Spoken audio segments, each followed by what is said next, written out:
begin the service for Mr. Richard Craig Wolin. Those of you who have any noise-making devices or cell phones, I ask you to please put them in the off position.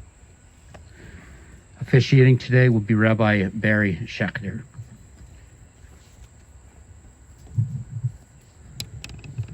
Mizmor David, Adonai, mi yagub yolecha, mi yishkom behar kodshecha, holech tamim, ufoel tzedek, v'dover emet bilvavo, lo ragal leshono, lo asal reyehu ra, v'cherpa, lo nasal krovo. Nivze pinov nimas, v'et yerei Adonai yechaved, nishpal ara, v'lo yamir, kaspo, lo natan v'neshech, v'sholchad akil alakach. Al se'ele lo yimot li'olam.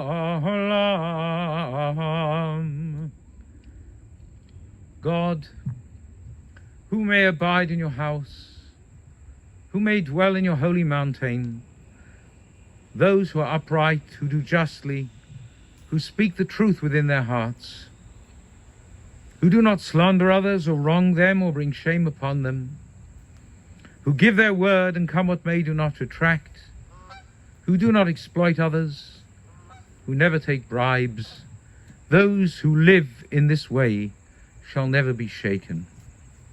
Dear friends, we're here for a sad and difficult occasion to say goodbye, which is really the most difficult thing that we can ever do, but also to pay tribute and to honor the memory and really to celebrate the life of Richard, Wolin, Ricky, Buddy, the son of Arnold and Muriel, Heinach Chaim, Ben Aaron David Miriam, who's gone to his eternal rest and leaves behind a family, and as we'll hear, friends beyond number, who loved him so dearly and whom he loved so very dearly. Here we have the family, of course, his brother Jeffrey and his Robin,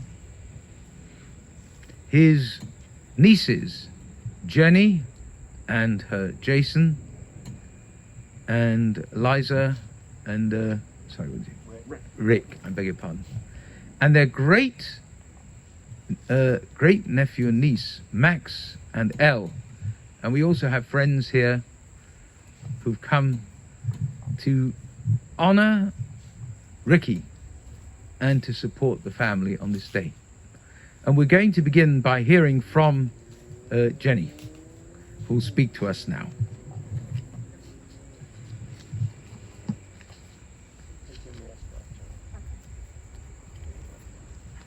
I'm far enough away. Okay. We are here today to honor one of the most special people. Born Richard Wolin, we knew him as Rick or Ricky. His Galita family knew him simply as Buddy. Buddy was always his name for anyone he considered a friend, and he truly became a buddy to countless people in his 70 years. When my dad and Ricky were little boys, their father, my papa, would take them to baseball games every chance he could, both Wrigley Field and Comiskey Park, to see the Cubs and White Sox play. This is where Ricky's love of sports, particularly baseball, began. He grew up in Wilmette, a suburb of Chicago, with my dad and his parents, who I call Nana and Papa. In those days, there was a lack of compassion and support for people born with disabilities. My Nana asked numerous doctors where to get Ricky help, and they advised her to take him to facilities that would have given him no quality of life. My Nana read about Devereaux in Life magazine and knew that the only way he could thrive would be to get him into Devereaux, even though it was so far from Chicago. Even as he grew older, I remember my Nana and Papa in tears every time Rick would leave to go back to California. My grandparents had the foresight to better his life by taking him to Devereaux, and it was the best gift they could have ever given him. It took a lot of courage on their behalf, but it was because of this decision that Ricky became independent, confident, and exceeded everyone's expectations of him. For myself, when I was growing up, summers meant that my Uncle Ricky would be home and that I would get to see him. This made it all the more fun to go to my grandparents' house, which luckily was less than a mile away. A few things would be different when Ricky was in town. The cabinets were stocked with coconut cookies, the freezer was filled with good humor toasted almond bars, and you could hear the blare of sports radio the second you entered the house. I would run upstairs to Ricky's room, and he would be sitting on his bed listening to baseball or watching it on TV. And if baseball wasn't on, it was a black and white episode of I Love Lucy. A stack of newspapers would be at his bedside along with his collection of baseball bobbleheads I couldn't help but try and poke at. He would immediately hug me and tell me how big I got. He would ask me how school was, what I was up to, and about my friends. Then he would look at me and tell me how proud he was of me. To this day, I can hear him saying, "Uncle Ricky is so proud of you." It always warmed my heart and made me feel recognized and special by him. This would continue when he would come in during Christmas and New Year's. My mom and I would bake his favorite sugar cookies. On New Year's Eve, we would go to Tonelli's for dinner, followed by a visit to Nana and Papa's to see Ricky. He would have his New Year's horns and shakers ready to go. He always loved the excitement of New Year's Eve, and I, for so long, associated New Year's Eve with Ricky. As a child, although I knew Ricky was different, he still seemed like a grown-up to me in every sense. He wasn't someone you thought of differently because of his disability, and that was because he was established in his own right. He had a life in Santa Barbara, friends who were family, and a job that he intensely loved. He was doing what he always wanted to do, and he was happy. He made this life for himself all on his own. In an interview by a former Little League player, Ricky explained that he had happened upon a Little League game while riding his bike. He said he always loved kids and loved baseball. I want to coach, he thought, and he made that happen. How many of us want to do things in life, but our fears hold us back? Ricky didn't let that happen. He wanted to do something, and he did it. Just as he made sure he somehow got to every Little League game to cheer the kids on. This is one of the reasons Ricky is an inspiration. He was quoted, "I do this because I love kids so much. I'm going to keep doing it for as long as I can. Baseball keeps me young." When I watch the videos and read the tributes from all of the community and his friends in Goleta, I am astounded. So many people truly loved him. Like my mom said, he had more friends than any of us. And he made these relationships himself, endearing himself to families that treated him like members of their own families. He was a fixture in the community, a legend on the baseball field, they called him. The children he coached were so thrilled to grow up and have their own children coached by Ricky. I know that there is going to be a big void in our family, as well as in Goleta now, and he will always be celebrated and lovingly remembered. People will continue to talk about him and share memories of him. I can't wrap this up without acknowledging the tremendous families that are truly angels on earth. They are a big part of the reason for Ricky's happiness. The Bakers, Coffees, Cravens, Davises, Demeters, O'Donnells, Plords, Roadies, Sotos, and Tedeschi families. Thank you for your support and love and treating Ricky like a member of your own family. Ricky was a huge presence in a small body. What he accomplished, especially given the hand he was dealt, is truly remarkable. He was one of a kind, the most gentle, loving soul. Sharing stories about him with my friends these last few days, I realize that I feel so immensely proud of him and of the person he was, and I feel so proud to be his niece, just as he used to always tell me that he was proud of me. I know that Ricky was put on this earth to teach love. That is what he embodied. He taught love to so many people during his 70 years. We all learned so much from him.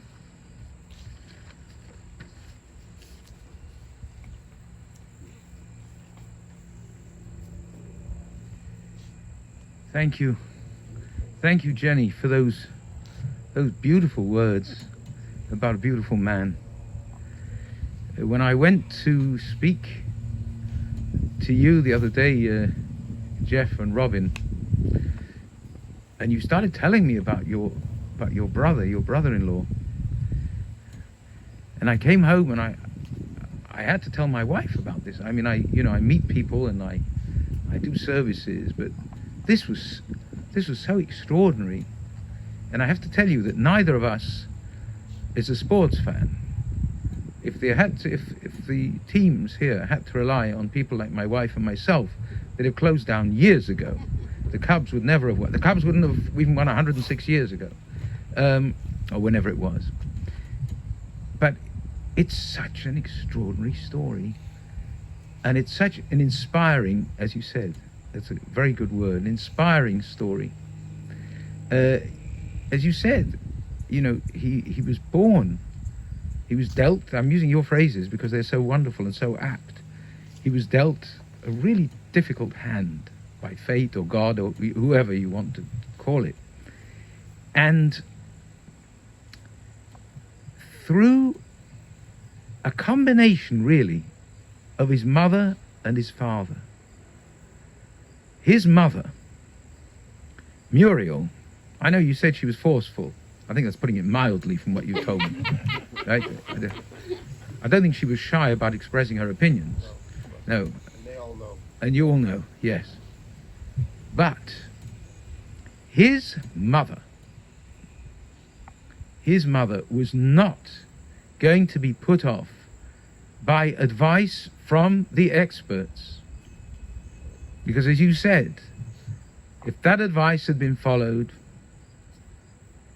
God knows what would have happened to him. She sees this article in Life magazine. She flies to, where was it, to New York, right? She flies to New York. She finds out about this. And your father, Arnold, went along with this. The strain, the difficulty, the stress, the heartache of having to put him on a plane and see how he was suffering getting on the plane and having to say goodbye, and their hearts are torn out. So, but this, I won't say created the man, God creates, but this allowed this man to come to full fruition as a human being in the most extraordinary way. But what was he like as a human being? I've mentioned your mother. I've mentioned Muriel. But as you told me, he was, in his nature, in his manner, like your father. In many ways, physically as well, in the sound of his voice. And also, and this is key, in his nature, in his humanity, in his love, and the easygoing quality. It's okay. That allowed him, I wouldn't allow is too weak a word, that inspired him to help generations and to come into contact with the families. What am I saying, the families? The fathers, the mothers, the brothers, the children, the pets of all these people, so that everyone in Galita knew of him, and further afield in Galita. You told me about getting into a car, someone driving you. You mentioned it. He knows it. Our director here has told me that. Did you tell him about this? About with the man with the registrar there who's completing the death certificate. Yeah. Well, let me tell you, completing the death certificate. And it said, they give a short biography, and they said he didn't work, which of course is nonsense, but that's the official report. And he said, wait a minute. I knew him. Yeah, in California. I knew him. Look at the baseball, my God. And he sent the article to our director, and the director sent it to me. You'd already sent me that article. So look at this. This is someone whose life starts with this setback. And because of his mother and his father, they both contributed to this. Because of them, he is given a real life in a very beautiful part of the country. As you said, this is so beautiful over there, extraordinarily beautiful. So he's in a gorgeous setting, And he wants to be independent, right? He wants to be independent. His ideal is to be on his own. Initially, he's with a bunch of people, and then it's fewer, and then he's got one roommate, and then at last, he's on his own, which he wanted to be, and he's independent. And at some point, as you said, he's riding on his bike, and he sees people playing, and he gets involved with them, and then with more and more and more, and for decades and for generations, he is there. He is instructing them, he's coaching them, he's cheering them on, and he gets to know the families, as I said, and the baseball mothers who all invited him to their home. They knew the foods he liked, each one. In fact, I think he almost offended one, right? Because he said, I like her, what was the dish? I like her tacos better. She said, what, you don't like my tacos? I don't know if these people are Jewish. That sounds very, very Jewish. They were? None of them were. They could have been Jewish. I hereby state that they're, in my opinion, they're converted. They're Jewish. Well, they're meatballs and chicken. What, you're taking the chicken? What, you don't like my meatballs? I mean, it's exactly the same. So they look after him. So he meets this man who is full of love and warmth and friendship and acceptance. And he meets all these people who are similar, or if they're not similar, they become similar because of him. So all these people meet, and there's this marvelous community of people linked through him and through baseball. And you sent me this lovely thing last night, this recording from the White Sox game last night, where he was honored. And as you know, this article and this beautiful film that was made of him, and so much. But of course, it's not, the publicity is wonderful. I'll say why in a minute. But he was not interested in publicity. Not at all, not in the slightest. It's we who have to be grateful for the publicity. He wanted to be with people and help them. You said something to me, and I told you how often I felt this. Well, it's not often enough.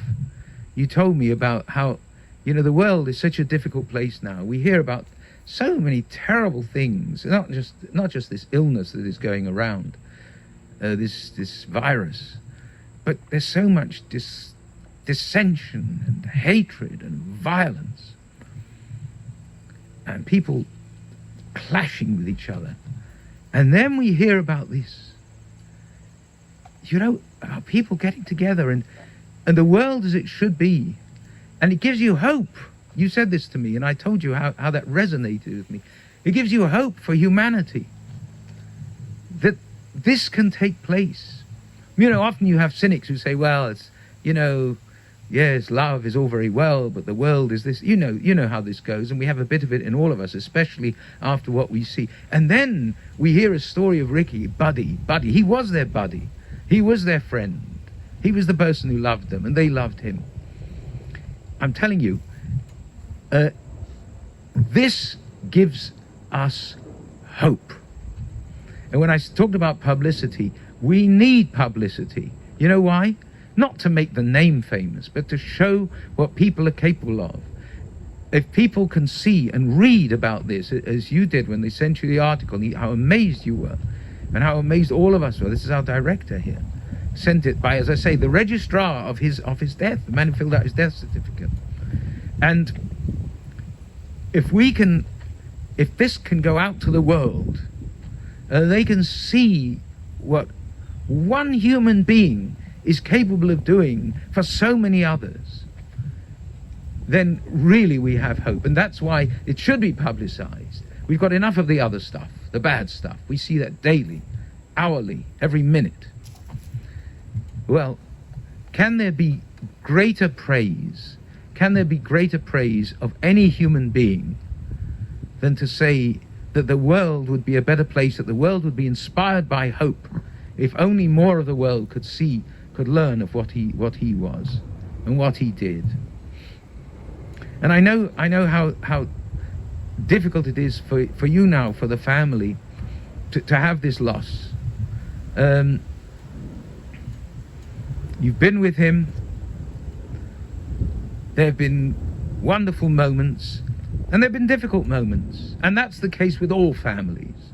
But especially with someone like this, you know, when we lose someone we love, there's a complex of feelings. It's not simple. There's grief, sadness. We've lost someone we love, and sometimes, and it happens in all families, there's a feeling of there may be a feeling of guilt. I once said this, I once said that, and so on. We all have it. I've experienced it with losses that I've had. Everyone I know has. But sometimes one feels it more with someone like this, and one shouldn't. There is no need. There is no need at all. The feelings should be simply sadness that we've lost such a wonderful, wonderful person. And on reflection, when thinking back, joy at what he managed to achieve in his life, and an inspiration. If he could achieve this in his life, then what can we do? Still, however young or old we are, maybe we can do things to make the world a better place. Not trying to make the world, just giving of ourselves, just giving of our love, just allowing others into our lives and encouraging them. So, we salute this man today. I've rarely had the honor to conduct a service for such a, I use the term advisedly, such a great man. Not great in the sense that he flies around the world and talks to important leaders, or that he makes millions or billions of dollars. Not great in that sense, but great in a much more fundamental, profound and important sense. Why great? Because if there were more people like him, the world would be a far better place. And that is true greatness. So, Rick, buddy, we salute you. I've heard about you. I heard about, Jenny, you talked about how when he would come, what it meant to you. You would find all these health foods all over the place, yes? I was joking. It was a joke there. It was a joke. I understand. No, I know. No, it wasn't. These were not prescribed by a doctor. The opposite might have been prescribed by a doctor. But all these wonderful memories, these wonderful, beautiful memories that you have, all of you have. So hold on to these memories. And if at some point in your lives, or mine, I'm speaking to myself too, if at some point we feel overwhelmed, we feel, I can't do this, I can't go on, and we all have these moments, and we're not supermen or superwomen. We think of him, we think of what he did, we think of what he overcame, and we think of others and how they're affected by him. That should inspire us, to use your word again. So I know that I was going to say let him, keep him in your lives. I don't have to tell you that. You will. And the sadness that you feel today, with the help of time and love, will become less. It doesn't go away completely. But what will stay and what will grow will be these memories, which are almost palpable. You can almost touch them. You can feel them. So let that be let all this be a part of your lives. And to him I say, Ricky, lech b'shalom, go in peace. Haba lecht in Gan Eden, may your repose be in paradise. You will never be forgotten. You will always be remembered in love by those who knew you and loved you, and those whom you knew and you loved. Amen. Now, we're going to read the 23rd Psalm. If you have these little booklets, if you just open them open the booklets, and there they are on the left page. So I will read them with you.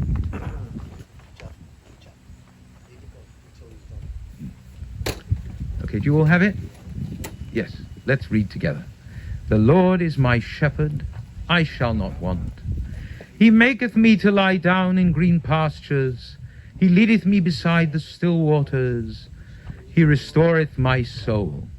He leadeth me in the paths of righteousness for his name's sake. Yea, though I walk through the valley of the shadow of death, I will fear no evil, for thou art with me. Thy rod and thy staff, they comfort me. Thou preparest a table before me in the presence of mine enemies. Thou anointest my head with oil. My cup runneth over. Surely goodness and mercy shall follow me all the days of my life, and I will dwell in the house of the Lord forever. If you can, could you please stand? Could you rise, please? And Jeff, would you please tear, or maybe Robin can help you, just tear at the bottom there, yes, from the bottom, just a little bit. You can just tear up. Yeah, just a little bit. You don't need to tear a lot. Yeah. And Jeff, if you could stand, and I will say the bracha with you that we say when we suffer a loss. So say it with me. Baruch at El Dayan Ha'emes, which means blessed be the true judge. That's what we say when we suffer a loss. El male rachamim shochein mamromim hamitzei menu chanechona tachat kanefei hashechina v'malot kedoshim taharim kizara kemasirim et nishmat heinach chaim ben Aaron, David, Miriam, shalach leolamo babor, shanach norim itzaka v'yad askarat nishmato, v'gan eden tehei menuchato, lachein bal rachamim, yastirehu b'seidek anav leolamim, V'yitzrar b'tzrar chaim et nishmato Adonai u'nachalato V'yanuach b'shalom al mishkavo V'nomar Amen. Compassionate God, eternal Spirit of the universe, grant perfect rest in your sheltering presence among the holy and pure, who shine as the brightness of the firmament, unto the soul of Richard, Ricky, Buddy, Wolin, the son of Arnold and Muriel, who has entered eternity and in whose memory we offer charity. May his repose be in paradise. O God of mercy, let him find refuge in your eternal presence. And let his soul be bound up in the bond of everlasting life. God is his inheritance. May he rest in peace. And let us say, Amen. And now we will conclude the prayer part of the service with the Mourner's Kaddish, which you also have in these little booklets, in English letters on the back page, at the bottom of the page, and Hebrew letters at the top of the page. I will say it with you, Jeff, anyone else who wishes to join. If you don't join, then you can always respond. One of the responses is very simple. When we say, or when I say V'imru, you say Amen. When I say V'imru, you say Amen. This happens several times. If you know the other responses, please join in on them as well. We'll begin. Yit gadal v'yit kadash shemei Rabbi. Be'alma divra chirutei v'yamlich malchutei. V'chayechon v'yamechon v'chayei dechol beit Yisrael. Ba'gala uvizman kariv v'imru Amen. Yehei shemei Rabba mevarach le'alam ul'almei almaya. Yitbarach v'yishtabach v'yitpa'ar v'yitromam v'yitnasei v'yithadar v'yit'aleh v'yithalal shemei dekudisha brich hu le'ela min kol birchata v'shirata tushbechata v'nechemata da'amiran be'alma v'imru Amen. Yehi Shlama Rabba Min Shemaya V'chayim Aleinu V'al Kol Yisrael V'imru Amen. Oseh Shalom Bimromav Hu Ya'aseh Shalom Aleinu V'al Kol Yisrael V'imru Amen. Should I put this on? Maybe I'll put this on. Yeah, wonderful. Let me just... friends, we have earth here from Israel. Jewish people traditionally wanted to be buried in Israel, which obviously is not always possible. This earth here comes from the Har HaZeitim, the Mount of Olives in Jerusalem, in Israel of course, ancient and sacred cemetery there, and so we bring the earth here. And I'm going to sprinkle it on the casket, and then the gentleman from the cemetery will lower it, and we'll be able to put the other earth on.